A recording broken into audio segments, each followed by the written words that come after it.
Hi, everybody. Welcome to today's webinar. It's part of the KaiNexus Continuous Improvement series. It's titled Embedding Change Management into Your Continuous Improvement Initiatives. Hi, I'm Mark Graben. I'm your host. I'm a senior advisor with KaiNexus. I'm happy you're here, and I'm very happy to be joined by our presenter, Melissa Sherman. I'm going to more formally introduce Melissa in a minute. You'll learn more about her background, and her contact info will be on screen during the Q&A. Real quick about KaiNexus. If this is your first time attending one of our webinars, we want to welcome you on behalf of the entire KaiNexus team.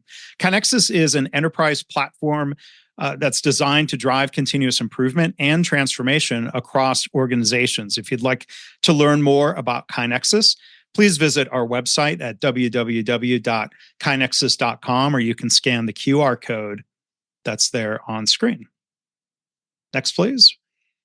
One final quick announcement. This will be more of interest to our KaiNexus customers, but registration is open now for KaiNexicon, our 9th annual KaiNexus User Conference. It's going to be held, as usual, in lovely Austin, Texas. If you'd like to learn more, go ahead and register.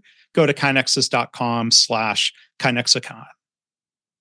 Okay, one more slide, please. And now I'm pleased to more formally introduce Melissa Sherman, who I've met a number of times through the Michigan Lean Consortium. Really happy that she accepted the invitation to be here today. Melissa is an accomplished Lean leader. She's a sought-after speaker who's recognized for driving continuous improvement initiatives and sharing change best practices. So it's great that we have her here today to talk about change management. She's honed her craft over more than 30 years of experience in process excellence. She has a holistic ability to drive enterprise Six Sigma, Lean, and Kaizen deployments, and has delivered quantifiable productivity, efficiency, and waste elimination gains. So a lot of experience to tap into. I'm really excited that you're here, Melissa, so I will go ahead and turn things over to you. Thank you, Mark, and thank you for the invite. I'm excited to be here too, and to get in front of all the people online. I'll say to you, Mark, because I know you're watching the Q&A, if something comes up while I'm going through a slide, don't hesitate to interrupt. Sometimes it's easier to answer then than try to go back later. So I am all good with the potential interruptions from that perspective. Okay, that's great. Thanks. Again, welcome to the Embedding Change Management into Your Continuous Improvement Initiatives. Again, your speaker here, Melissa Sherman from the west side of Michigan, and it's actually sunny out today, so that's a great thing. So let's jump in, right? What is continuous improvement? It's one of the most widely used tools for continuous improvement model is that 4-step assurance method of plan, do, check, act, or some know it as plan, study, adjust, act. And what is change management? It's that systematic approach to dealing with the transformation and transition of an organization's goals, processes, or technologies. All right, the purpose of our change management is to implement strategies for effective change, controlling that change, and helping people to adapt to that change.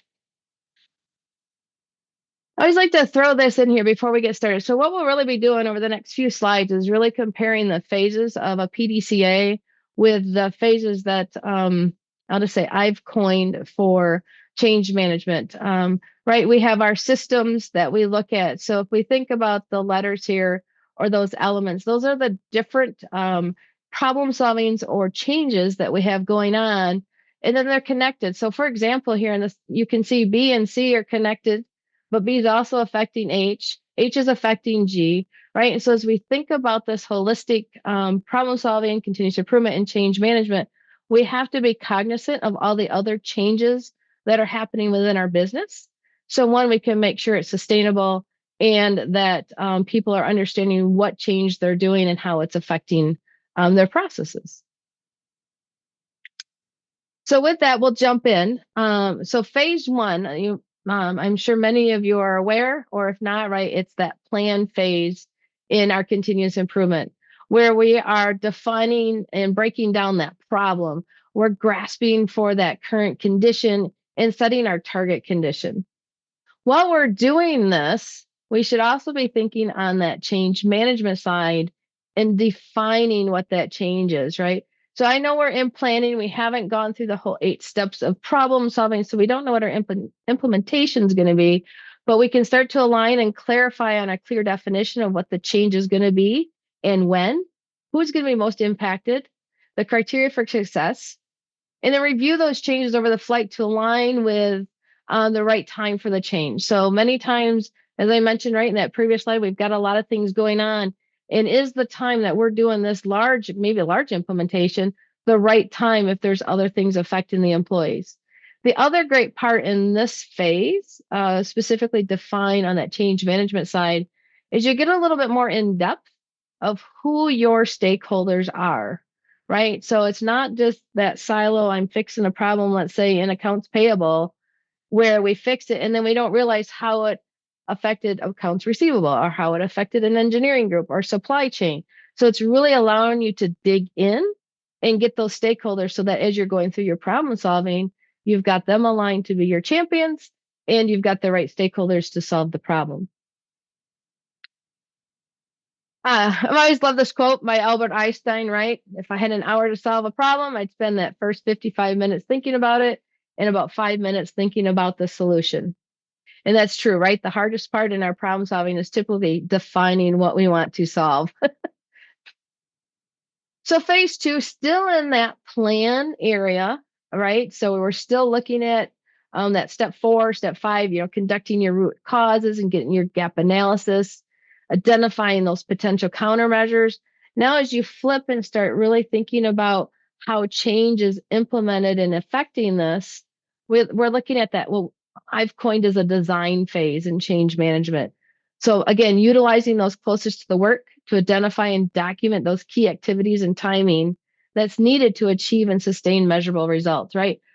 I'm not sure about you guys, but how often do you go through an 8-step of problem solving and you're to implementation and you lay it out and then everybody's going, oh, wait, what's going on, right? It's too late to bring the people along in most cases. So this is just, again, helping you meld the two together as you're going through your change management, problem solving. Step 3 is really get into the do, right? So we planned, now we're doing on our continuous improvement journey. We're developing, we're testing those countermeasures, we're refining and finalizing those, and then we're implementing them. On that change side at the same time, right? We're implementing, we're working together. We're performing that plan change. We're monitoring to making sure we have the results, acting accordingly if results are not being achieved. So if I think about continuous improvement, we focus more on our implementation process, right? Is the process what we intended? On the change side, it's really thinking about, are the people doing the change as we said, right? Are they implementing that new change and are they sustaining it and staying with it? So as soon as I walk away, they're like, oh, hey, we can go back to the old way of doing it, right? It's really starting to meld those two together. And step 4 is that study, right? We're measuring our process performance. Is our implementation getting the intended results we want, whether it's reducing the human struggle or dollars or whatever it may be? Again, still focusing on the process. Now, as we think of that change side, we're really looking at reinforcing those behaviors of the employees so that we're supporting them, strengthening them. We're measuring that stakeholders' adoption to the new way, right? And validating that what we've implemented, they're adhering to and can continue to do that. Yes, the numbers are important, but right, we need the people to do them. So it's really just, again, embedding them into the business.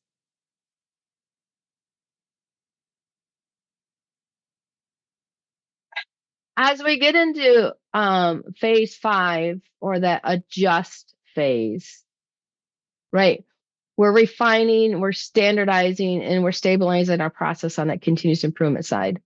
We're monitoring the process performance. We're evaluating results. We're starting to share our learnings. Again, and this is at that same time that you're also evaluating the people, right? determining that the change achieved has the success measures you were hoping for. Again, understanding what went well, what could have gone better, building those lessons learned so that we can, again, enhance the process, go back and continuously improve, and keep the morale higher for our employees as we go through this.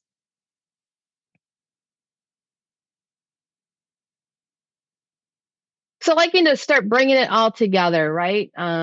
You had all these little pieces. Now we're going to bring it back together, right? So your planning is a couple phases: your do, your study, your adjust, right? As we look at what it is and the correlation on that change side, right? Defining, designing, implementing, reinforcing, and evaluating. Right? The goal of change management is to evolve, equipped, and support our individuals through transitions to accelerate the realization of business benefits, right? This framework provides people-centered approach that guides leaders and coworkers through the change. This framework also focuses on developing our beliefs, our behaviors, and our actions, right? So our belief, or my belief, is I believe I have the ability to change and be successful. My belief supports the new behaviors and actions required to be successful.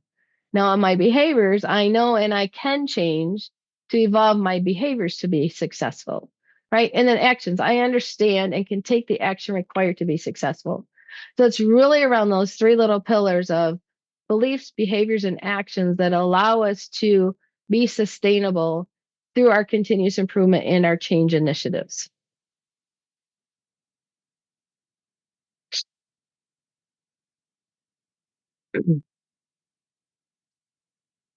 So as I think about this is an example that I happen to do and in my day job of work management. So we went through, we've done a value stream, we have our different Kaizen bursts that are in there, went and put them on an impact versus effort diagram, right? And said, oh, we want to focus on scoping as an example. So as soon as we start focus on scoping, and I go all the way back and define what I need to do, for example, in this case, it was our project change notices. We're continually asking for more money because our scope wasn't deep enough. So as soon as we got who needed to be involved, we could bring on change management. So as we worked through this problem solving, we had the right stakeholders. We had the advocates to talk through and say, hey, this is what we're doing. This is how we're changing. And then we've done that, that PDCA. So we planned, we implemented. Luckily in this one, it was a delta of about $3 million. So that got everybody's, interest and excitement up.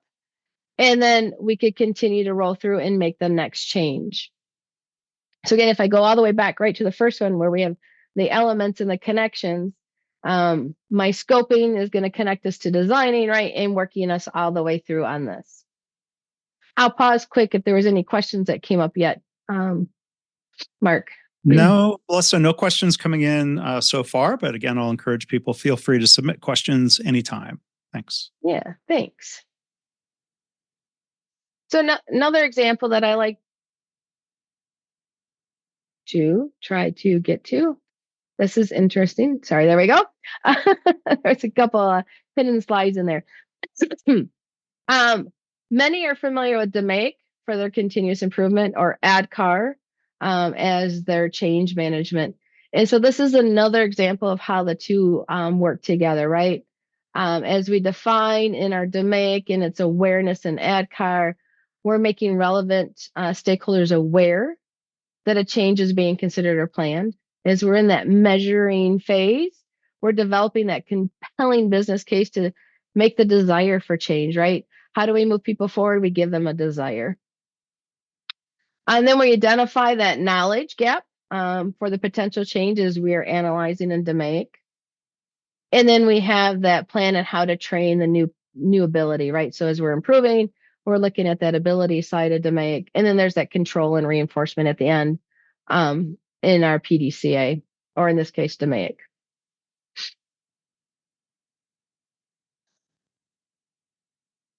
Now, I'd just like to take a few minutes to walk through some different tools that I've used in my continuous improvement initiatives along with that change, embedding that change. So I'm not sure how familiar many are with the change curve. There's a plethora of them out there. This is the Kubler-Ross one. So if we think about this, right, it's you've got that curve you're going through, and unfortunately or fortunate, the best example that I can always come up with that has affected all of us is COVID-19, right? When we first heard about it, I was just trying to think about this almost 5 years ago now. Right, a lot of us were in shock, right? We're at that far left spectrum of surprise or shock that this is even an event that's happening. Then over a course of time, right, some of us went through denial, right? We had a disbelief, looking for evidence that it wasn't true. Unfortunately, right, the numbers showed us it was true as we watched the tragedy across the world. Then some of us would go into frustration, right? We recognize that things are different, and we were very angry on it, whether it was because we had to work from home, we may have lost a loved one or somebody we knew, we couldn't go out to dinner anymore, we couldn't do other activities. So we were very frustrated with the process of events that were happening. Some went into depression, right? That's that low mood, lack in energy. So we would, couldn't do anything. You're stuck at home for months until things started to lift a bit, right? Then some people went to experiment, right? So that's the initial engagement with a new situation. So with here, I talk about a lot of times, or I know friends, I should say, that would go out to dinner every Friday night. COVID hit, they couldn't do it. So over time, they figured out, we can experiment. There's still a local park we can go to. We can sit at picnic tables. We can have our distance. We can still have dinner. We can still converse, right? So that was an experiment. And then some went to decision, right? That's learning how to work in the new situation, feeling more positive. I would say probably most of us, unless you're in a service industry where you're, a hospital or maybe some of the banking or a utility where you had to be there, right, to keep lights on or keep people healthy. You had decisions to make. Did you continue to stay at home and work? Did you find a different job? What did you do? So we learned how to work with that new situation and feeling more positive about that situation we were in. And then lastly is that integration, right? Changes were integrated and we had a renewed individual, right? So we found a new, is what we call it, the new normal, right? We found a new way of doing things. So I really like to use that example as I talk to change, because when we are in our continuous improvement, not everybody's in that same location. There could still be today people that are in shock and denial of COVID-19, right? We still need to bring them along. Or there's people that are frustrated or depressed, right? And there's somebody that went right to that integration. So as we do that, we have to realize that people are at different stages, and how can we work with them to bring a majority along and do what we need to do to, well, I'll just say help the stragglers.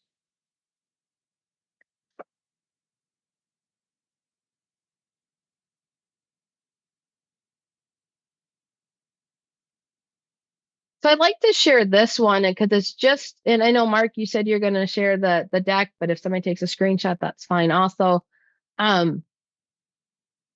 we are very tool oriented individuals many of the times.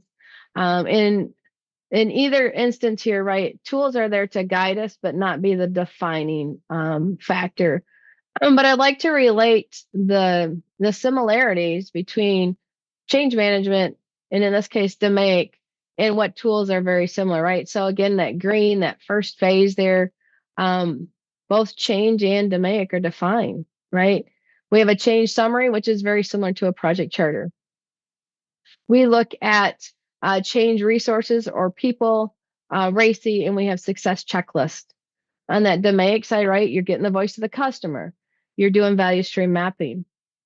When you get into that next phase of that design, again, that stakeholder analysis. So stakeholder analysis is making sure you don't necessarily have to say all of the people, right, but what organizations are going to be affected by this change or this problem solving that we're doing. Now we look at stakeholder engagement, and that's where are they at on this curve in their engagement on that change that's coming forward. One thing that I like to do where I'm at is instead of saying, "Oh, they're in denial, they're frustrated, they're depressed," I like it feels to be more tagged. I like to use the different emojis that relate the symbol, like a frowny face or a happy face or a frustrated face. Um, you have a change plan, so a plan of what you're going to do. Again, you can see that success checklist used throughout. And then on that measure side, right, when we're in our problem solving, we're process mapping, capability analysis, doing Pareto charts, making sure we want to go after the right problem. And then through implementation, a lot of the same, right? We have the plan, the engagement, the checklist. On our DMAIC side, we're looking at those root cause analysis, our FMEAs, or our multivariate charts. When we get into reinforce, the newest one in there, well, actually, they're not, right? We have change summary, again, the analysis engagement of our stakeholders, using that change plan and that success checklist. So the importance here, right, is we don't do the stakeholder engagement back in design and then it goes off on a shelf, right? We need to pull it back up. So as we're reinforcing our employees, we're like, okay, Joe, he was a huge, component of this. His engagement before was, he's not too happy with the change, but now we've got him here. We're able to reinforce and move him along. In the DMAIC improve, we're looking at those design of experiments and potentially using Kaizen events. And then lastly, in that evaluate control, right? We're still looking at our change summary, our change plans. Important to do those lessons learned, making sure we've checked off everything on our checklist. And then we're having our control plan, our SPC, or doing our 5S and mistake proofing.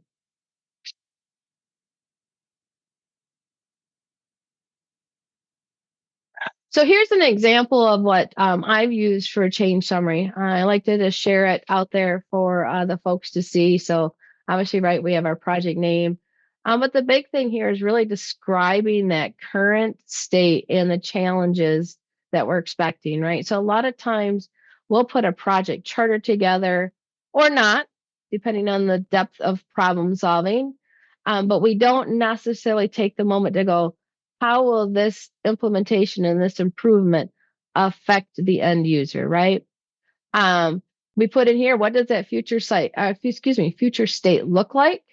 Again, sometimes we've jumped to conclusions in our change initiatives because we'll say, oh, we want to implement an incident command system for X, Y, and Z, and we have our future state, but we never really went back and had a problem that we were defining to confer that our future state was the state we needed to get to. But it just helps you think a little bit outside of that box and move forward. And the biggest thing is, why is this change required? Again, we're looking at this through a different lens than what we would necessarily be doing in a simple problem solving event itself. And then, again, what is the scope of the change? There's some other things in here. When would it occur or what would occur if this change fails? So what would occur if this implementation fails, right? So just looking at our risks, our stakeholders, there's a new budget constraints, and what our success criteria would be.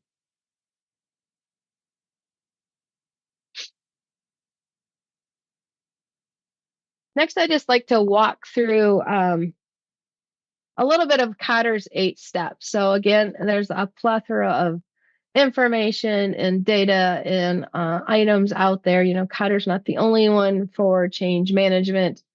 As I mentioned, right, there's Acuity, there's ACMP, there's AdCard, there's a bunch of them. But the nice thing with Connor is in his 8 steps, it also helps relate, right? So that step 1 is that of action, right? We're really increasing that urgency. And the behavior we're expecting is to people start telling each other, let's go. We need to do this change. We need to do this thing, right? If we wait until we're into the implementation, it's harder to increase urgency, although we probably feel it's more urgent because we're closer to implementation, but getting people on that journey early. Step 2 is, excuse me, building the guiding team. So this is looking for that group of powerful enough to guide a big change formed, and they start to work well together. So looking for your change advocates for that initiative. I'd like to, just stop for a second and say, not everything needs change, right? If it's something to just do it, the rug's holding the door from shutting, we don't need change management. But it's those really big initiatives in the company where you really need to bring those individuals in. Step 3 of his, the action is right, get that vision right. Our behavior is to guide a team development for the right vision, the right strategy for the change effort. Step 4 is communicating that buy-in, so people begin to buy into the change, and this shows that shows in their behavior. One thing I like to state here is communicate is not just written, it's not just an email, it's not just a blog, it's not just a podcast, it's not just a one-way. I'll just say like the webinar, right, where it's me talking and not feedback back. I mean, I realize there's the chat, but it's not a two-way communication in this case. So when you communicate to your employees, you may have to do 5 or 6 different types of communication so you hit many of them.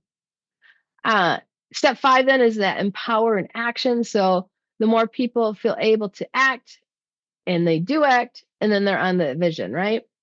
Step 6 is really looking at creating short-term wins so that behaviors, momentum builds as people try to fulfill the vision while there are fewer and fewer resist to the change. So another thing that I'm just aware of in my time is that as a project team that's working on the continuous improvement effort, bringing that change in, we as a small team may celebrate our wins or milestones. We may not, but we don't share it with others to celebrate with us. So it's really making sure all are involved in that celebration. And it doesn't have to be a pizza lunch. It doesn't have to be anything fancy. It's just, hey, a simple thank you, milestones that we've reached, and let people know where we're at. Step 7 is don't let up. People make wave after wave of changes until the vision is fulfilled. And then lastly is making that change stick, right? Goes right back to our PDCA of ACT. So making sure it sticks. New and winning behaviors continue despite the pull of tradition, turnover of change leaders, and etc. That's probably one of the biggest challenges, right? Making it stick.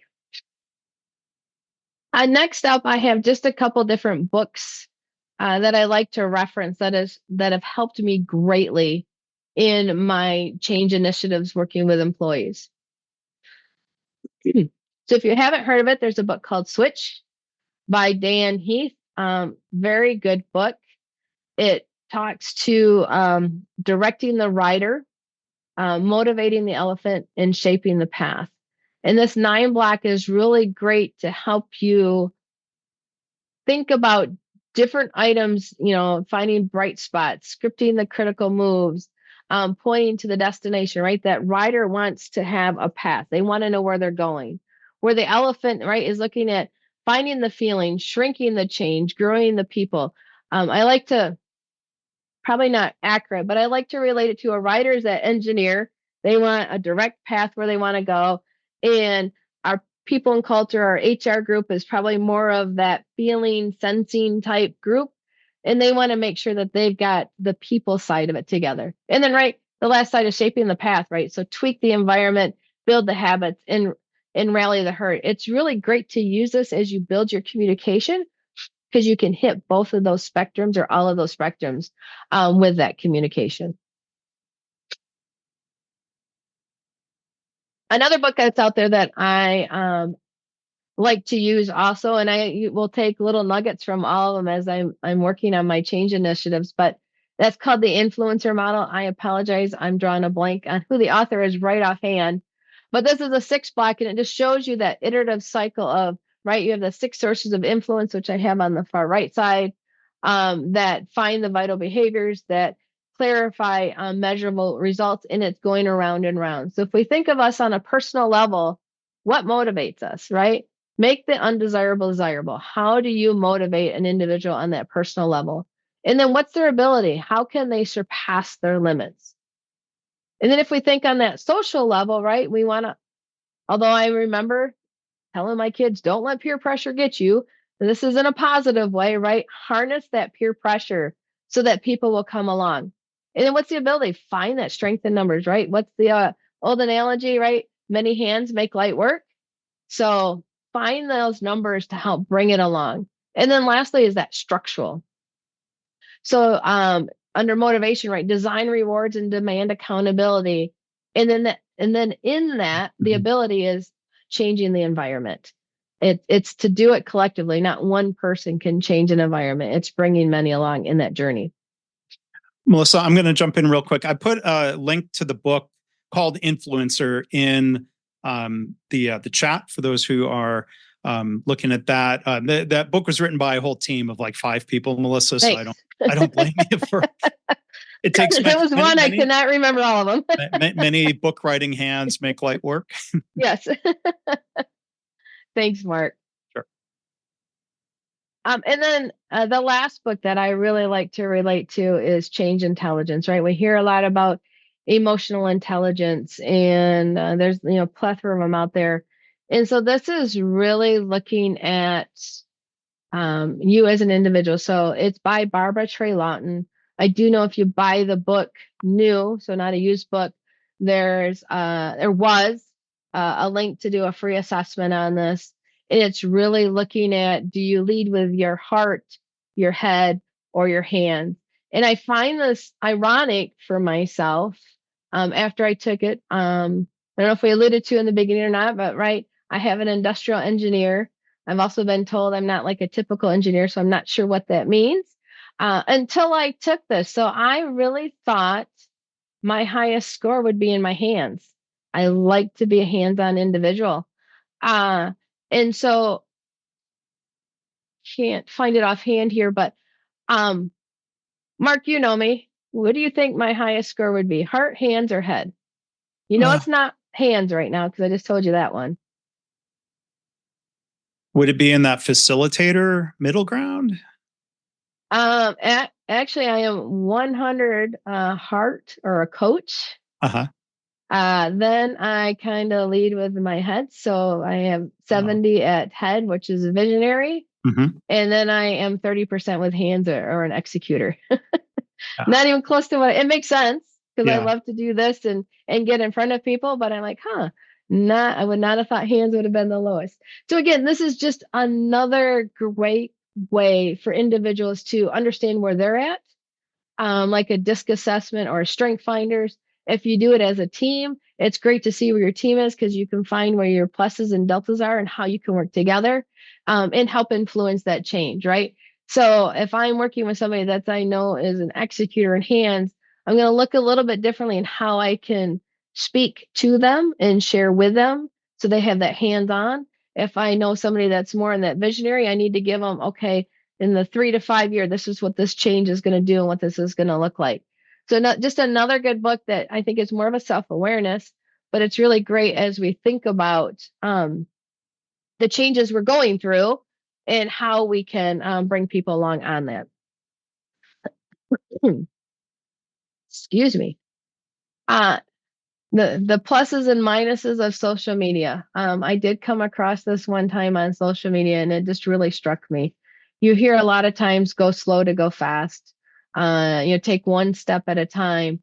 And this picture really depicts a lot to me, meaning, right, the importance of a smaller step. You can see the individual on the smaller steps together is like all the way to the top, where the other individual can't even reach that first rung. So it's important to take those small steps, get it close to right the first time versus jumping ahead and wanting to get further and taking those big leaps of faith and having to redo a majority of it. So I just like the value of this picture for me is just really, take a baby step at a time, work your way there. You'll get the same outcome or better by doing that versus trying to take those big leaps.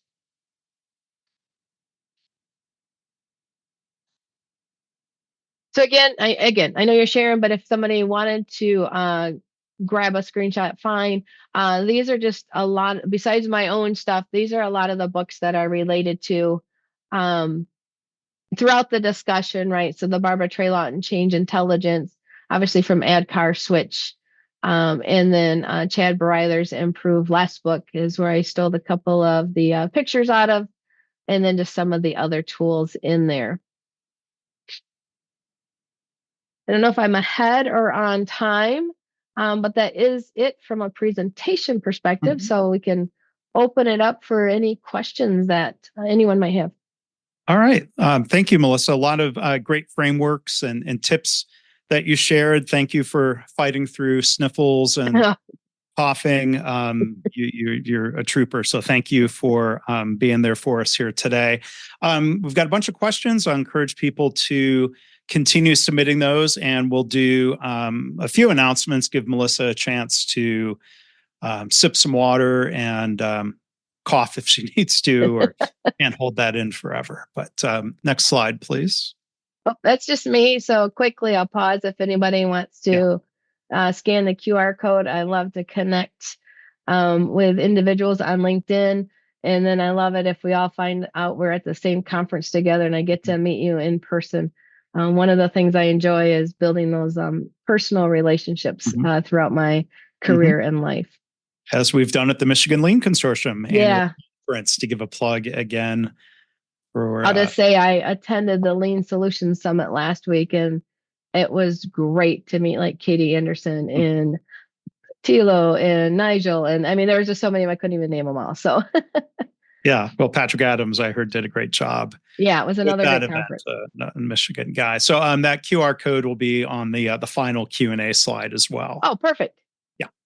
I can move us forward then. Okay, thank you. So a few announcements. This is part of a monthly webinar series. We call it, again, the KaiNexus Continuous Improvement webinar series. Because if you registered for this one and you're attending live, you will get notified of future webinars. If you are watching or listening to the recording, you can go to kainexus.com/webinars and sign up to be notified of future webinars. Our next webinar for November is still TBD. So again, we will send out that notification. If you're part of our KaiNexus community as a customer or otherwise, and you have a topic that you would like to share and present, we're open to that. Please email me, mark@kainexus.com. All of our past webinars are in our webinars on demand library, which you can find at kainexus.com/webinars. And you can also find webinars on our YouTube channel. Just search KaiNexus. Next, please.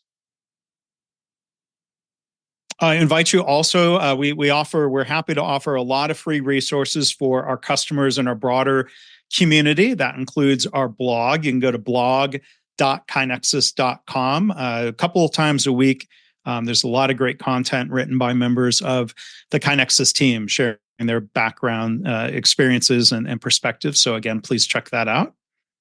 Next, we also have our podcast, the KaiNexus Continuous Improvement Podcast.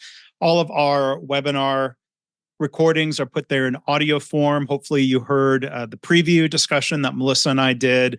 There's always a lot of great stuff in the podcast feed. So please go to kainexus.com/podcast, or you can find us pretty much anywhere you listen to podcasts. Next.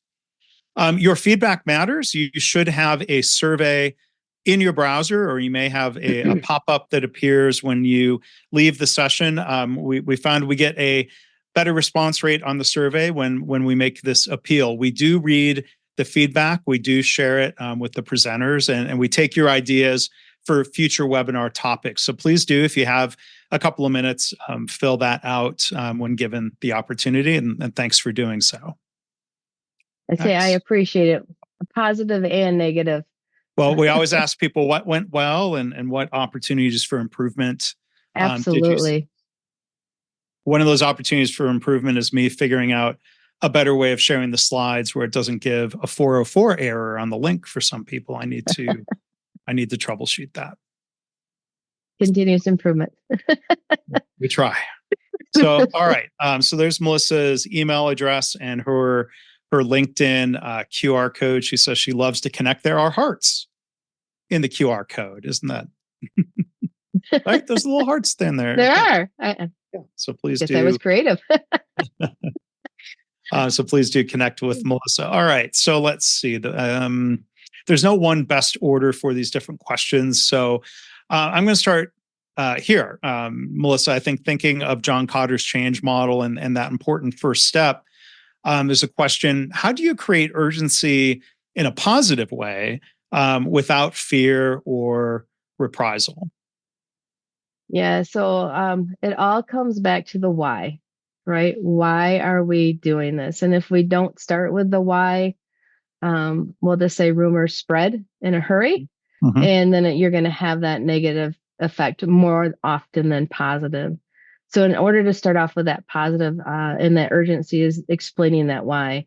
What's the benefit? What Ironically, I'm going to be speaking at ASQ in February, and my topic is what's in it for me? Why do I want to join your continuous improvement journey, right? And it's really starting with that why to get people involved early. Um, and then once they're on board, it helps you with that urgency to move it forward. Mhm. And I think maybe also part of the question looks at, maybe get your thoughts on this. The negative framing, and look, as an engineer, I'm guilty of framing the opportunity as a gap with the problem, right? A gap that might be seen as negative. Turnaround times are too long in the hospital lab. Quality defects are too high, as opposed to framing it in a positive of we could delight the doctors and patients by reducing turnaround times. We could delight the customers and grow our business by reducing defects or improving quality. Like, I'm curious your thoughts on like the positive or the, if you will, negative way of framing the same situation. Right. So yes, I'm going to do the whole right. Yes, and Mm-hmm. as I think you're aware, right? I'm a huge advocate of audiobooks because I drive so much, but one of them is making numbers count. And a little bit of a long answer, probably. The human brain can really only fathom to the number 5. Once you get past that, it's just like mumble jumble. So, if you say, oh, we want to improve, turnover rate by 100, we're like, what's 100, right? Or we want to do, another example is an LED light bulb lasts 7 years. Does 7 years mean anything to you, relatively speaking? Right? Now, let's say you're a parent of a newborn, and you can say, hey, by the time your son or daughter is in first grade, you'll have to replace that light bulb. Now we can click it and make sense of it. So right to what you're saying is, how do we put it in I hate to say a softer context, but really that's what it is, right? A Mm-hmm. softer context to explain that, yeah, we know we're going after a number for an improvement, but what will that get us, right? More customer satisfaction. I like to turn it to, I flip it, life work balance versus work life, right? If we can reduce X amount of defects, you should have potentially, right, X amount of time that you can spend with loved ones at home. So Mm-hmm. liking to put the personal twist on it, putting the twist on it, and also getting that personal aspect in it, making, if we go back to switch, right, thinking of that elephant. Mm-hmm. Yeah. All right. Thanks, Melissa. Here's Mm-hmm. another question. With the change summary document you shared, who's responsible for completing that? Typically, when I've been involved, we've had a change management group within our organization, within the company, and you will get a change leader or change advocate coach assigned, and they work through it. I'll just say, unfortunately, it hasn't been as prominent in the past couple years to have that change team. And so I'll say I do it because I was in change before I came into our lean organization where I work on a daily basis. So it's typically me, but really anybody can. I would relate it to the owner of the project. Anyone really should take ownership and be able to fill it out. And it should be collective too. It shouldn't be just one individual doing it. It should be the team. Mm-hmm. All right. Thanks, Melissa. Here's another question thinking about the different phases of change. So the question asks, when using any of the change management tools, how much should we emphasize the phase that we are in or moving to? Is communicating that an important factor in a project?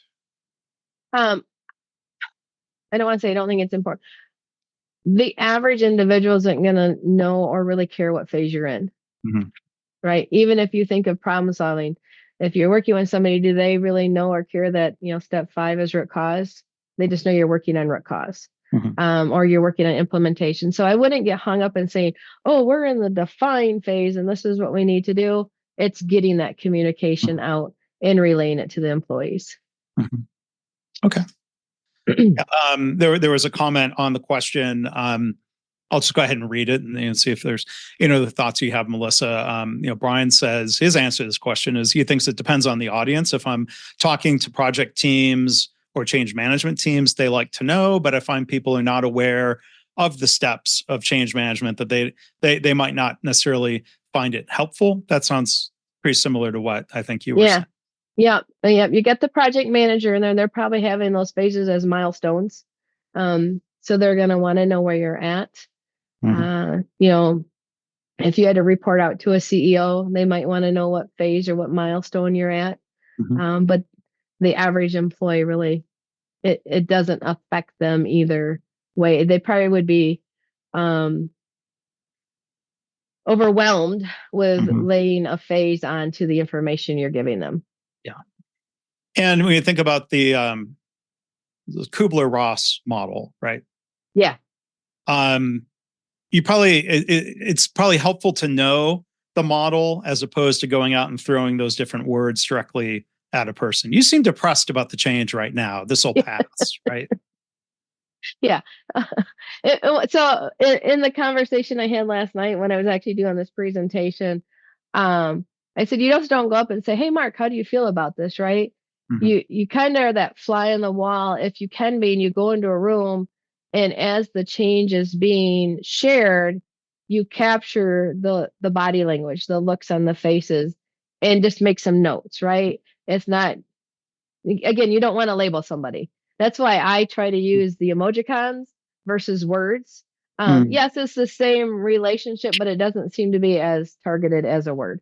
And I mean, I think the one thing you said that stood out to me, I think is really wise, is recognizing that different people will go through that change process at different rates for a number of different reasons. And I think just recognizing that is helpful.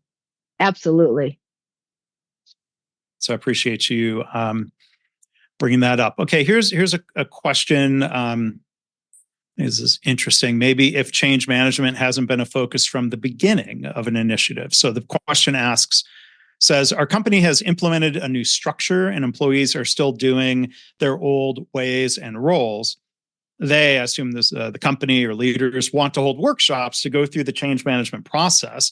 What's the best tool to use, quote, after the horse has bolted? That one's always a struggle. Again, I always like to go back to the why. Mm-hmm. Yep.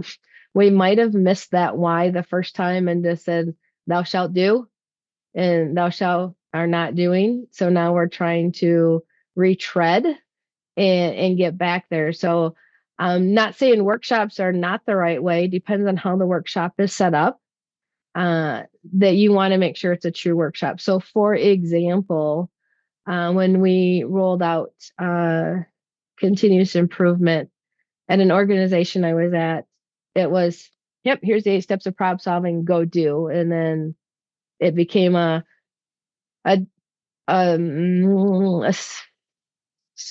goal or a metric that X amount of employees would go through a level of problem solving training in a year. But then we never went back and said, hey, are you implementing? Are you doing? So same concept, right? And so now it's like, okay, let's do a workshop that allows them to have more hands-on, to understand, to move it forward, and explain the why. Why are we asking you to do this workshop?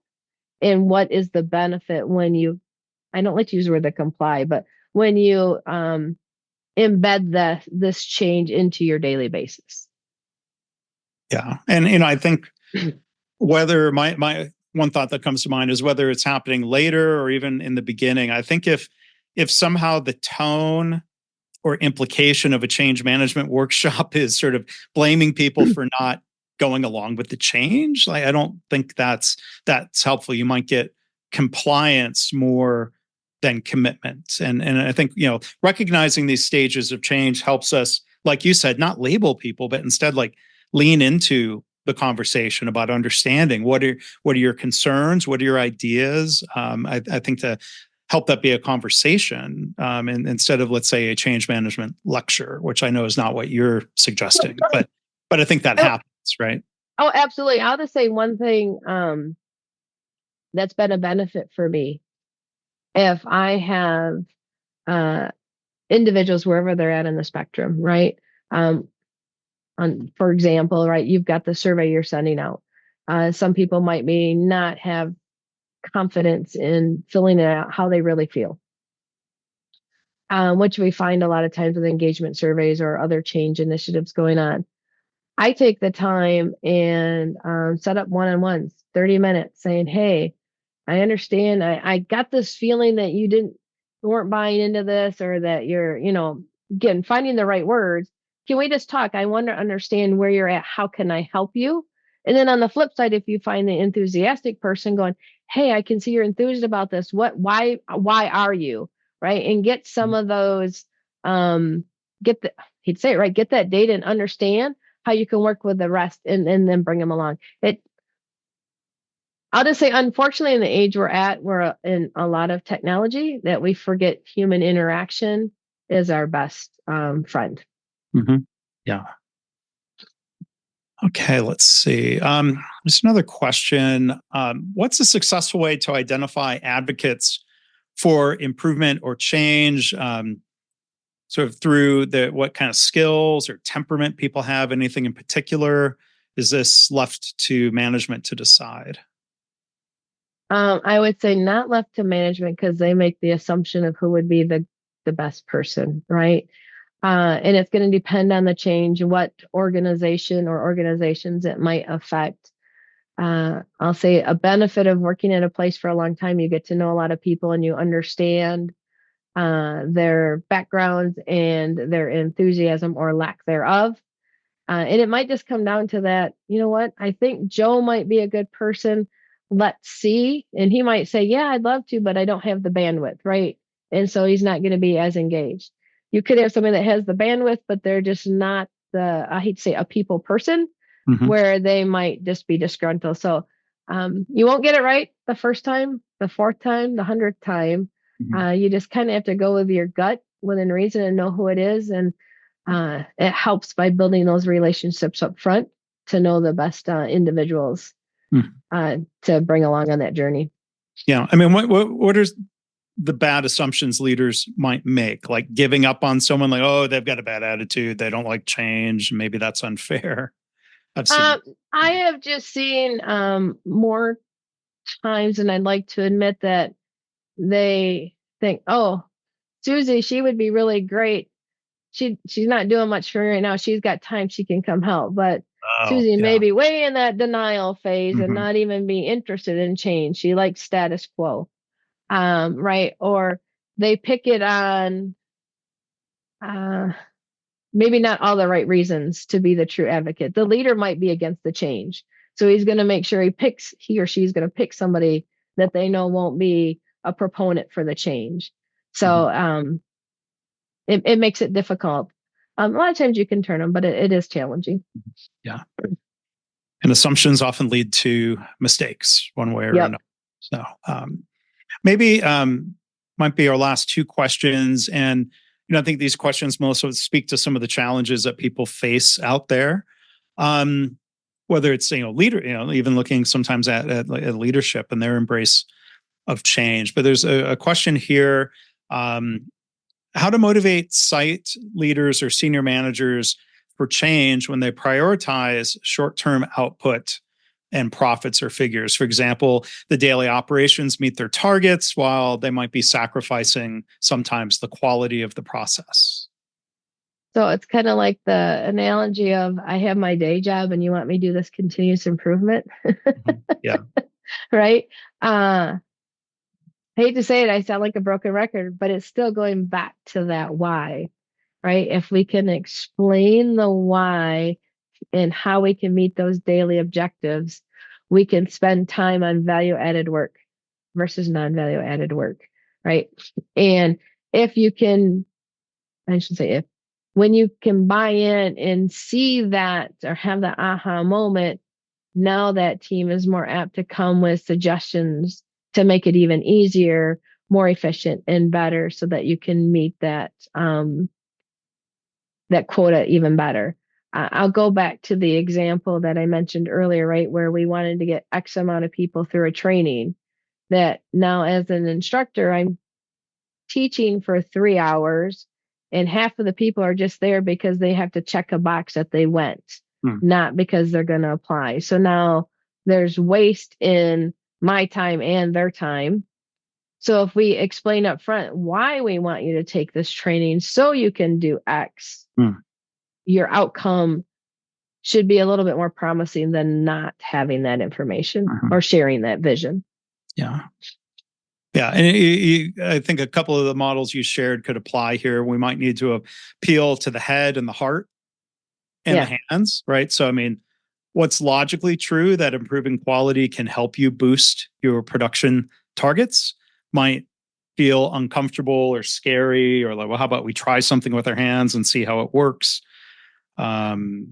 It's maybe, it's a matter of knowing the leader, or at least trying to experiment to figure out what appeals most to them. Yep. And finding out, right, what, I don't know how to say this, what type of person they are, right? So are they asking that directive because that's what they want? Are they asking that directive because that's what their supervisor wants, right? And how do you work to,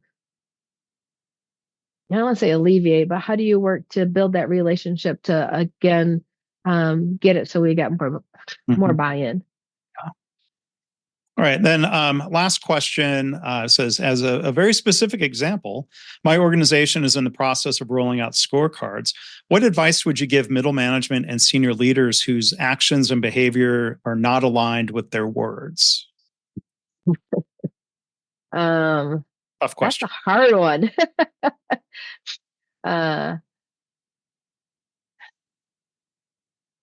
When I've had that, and again, right, it's not necessarily on that change management side, but when I've had that challenge, I like to ask how those metrics on their scorecard are relaying back up in a KPI tree. So I would assume that the organization has overall metrics that they want to hit in a year.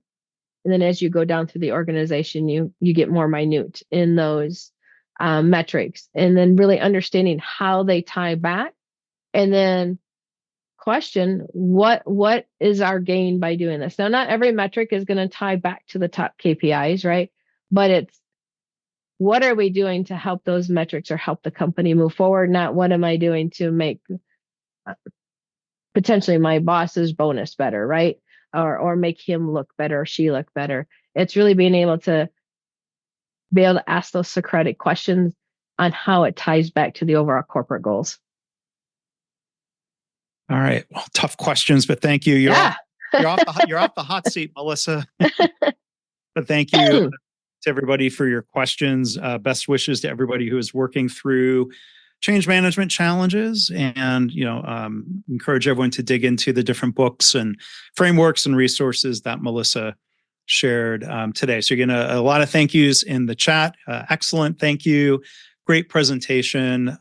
So Melissa, thank you again for doing this today, and really appreciate it. Yeah, no problem. Again, thanks, Mark. And just for those that are still on, right, if they haven't dropped already, again, reach out on LinkedIn, connect. I'd be more than happy to have any side conversation with anyone. If nothing else, being a listening ear to help, because I know it helps to talk with somebody outside of your industry to maybe have a different perspective. Well, I hope people will reach out to you and connect. So thank you to everyone for attending. We'll see you in November for our next webinar. And again, if you're part of our KaiNexus customer base or a broader community, feel free to reach out if you've got suggestions, if you've got something you would want to present. I'd be happy to work with you. You can email me, mark@kainexus.com. Thanks again, Melissa. Thank you.